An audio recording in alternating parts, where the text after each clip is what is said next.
ఆంధ్రప్రదేశ్లోను అటు తెలంగాణలోను యావత్ దేశంలో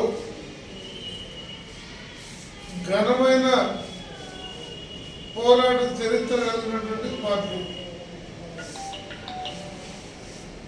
ఆశ్చర్యం ఏమంటే ఒక్కరోజు స్వాతంత్రోద్యమంలో పాల్గొన్న పార్టీ, ఒక్కరోజు జైలు జీవితం అనుభవించిన పార్టీ, బ్రిటిష్ వారికి వ్యతిరేకంగా నోరు తెరిచి మాట్లాడిన పార్టీ ఇవాళ దేశంలో 9 ఏళ్లుగా అధికారంలో ఉంది.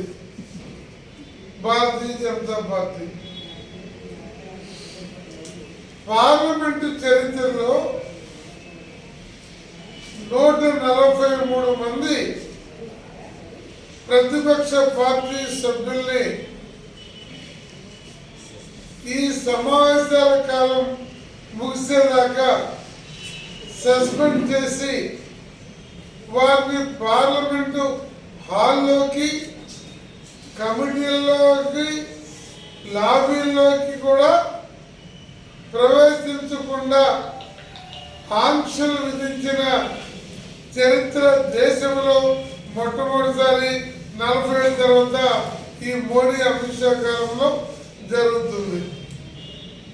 అంటే మోడీకి ప్రజాస్వామ్యం పట్ల ఆసక్తి ఉన్న మనిషి కాదు.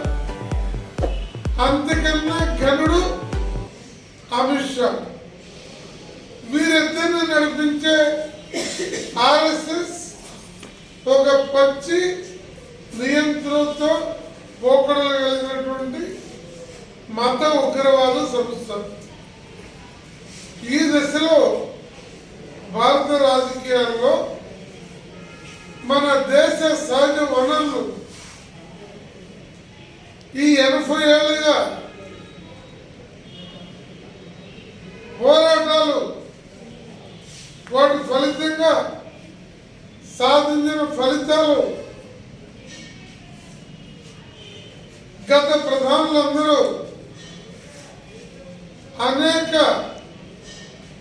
జాతీయ స్థాయి